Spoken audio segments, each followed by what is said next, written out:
Olá pessoal, sou o psicólogo Manuel Vieira de Carvalho Alencar, CRP 15 21 21, e estarei gravando para vocês um programa através do áudio, dando algumas dicas, algumas orientações sobre a psicologia, o exercício profissional do psicólogo e o fazer dos processos de avaliação nos diversos contextos profissionais.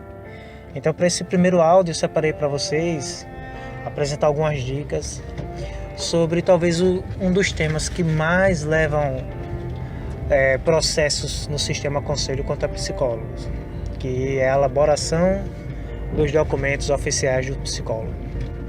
Sou presidente do conselho, da Comissão de Ética do Conselho Regional de Psicologia e também presidente da Comissão de Avaliação Psicológica. E aí nessa minha prática, nessa experiência profissional, semanalmente eu lido com situações, ou orientando colegas, ou inclusive chegando denúncias contra colegas devido a elaborações de documentos inadequados. Então vou passar um pouquinho da minha experiência para vocês. Primeira coisa, a resolução talvez mais importante sobre os documentos é a resolução do Conselho Federal de Psicologia, número 007 de 2003. Então vou repetir, anota aí. 007 do ano de 2003. Essa resolução trata do manual oficial da elaboração dos documentos psicológicos. Então ela trata de 4 documentos, que são os documentos oficiais: a declaração, o atestado psicológico, o laudo ou o relatório psicológico e, por último, o parecer.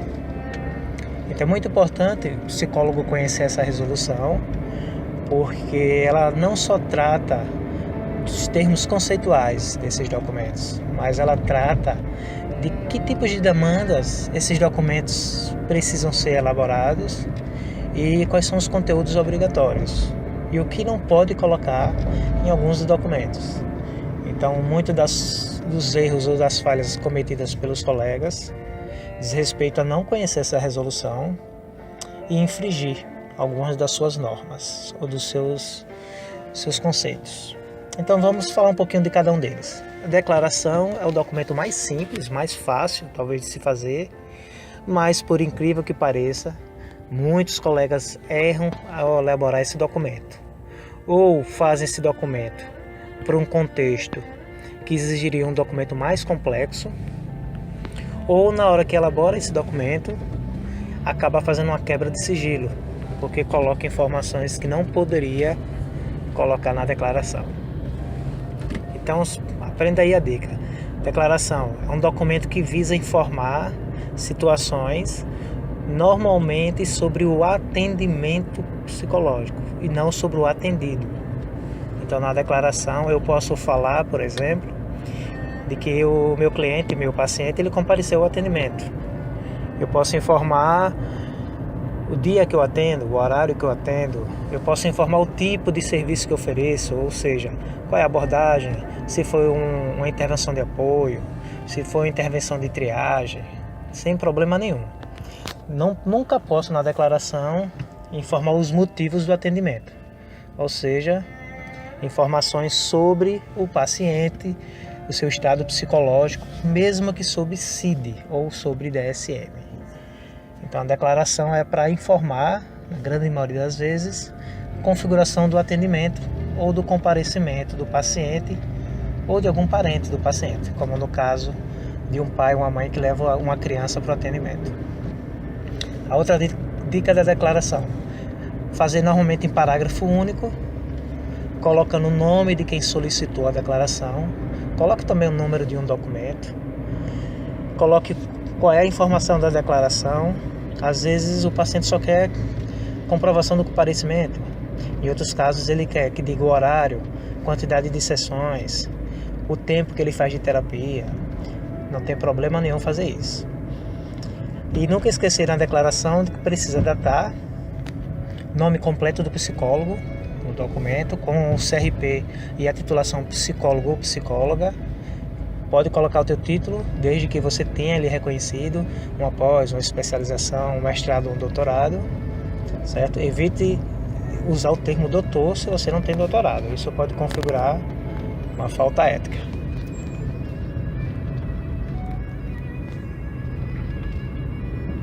Outra situação importante da declaração é sempre usar, de preferência, o papel timbrado, onde tem os seus dados, seu endereço, tudo certinho. Caso não seja possível, não esquecer que num documento precisa ter o teu nome completo, tá bom? Outro documento que ele é simples de se elaborar, mas para ter o conteúdo para produzir já não é tão simples, é o atestado psicológico.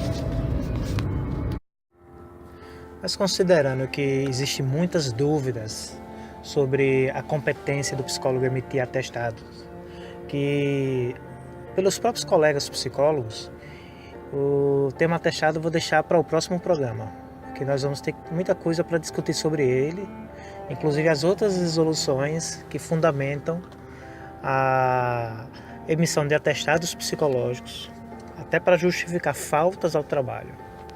Então fica antenadozinho, nos adiciona na sua rede social, a nossa página da fanpage é Visos Consultoria, o nosso site visosconsultoria.com, www.visosconsultoria.com.br, nos adiciona, e o WhatsApp é o 8296098426. Amanhã nós estaremos falando um pouquinho sobre o atestado. Boa noite para todos, um bom dia para quem estiver escutando pelo dia. Tchau, tchau. Psicólogo Manuel Carvalho.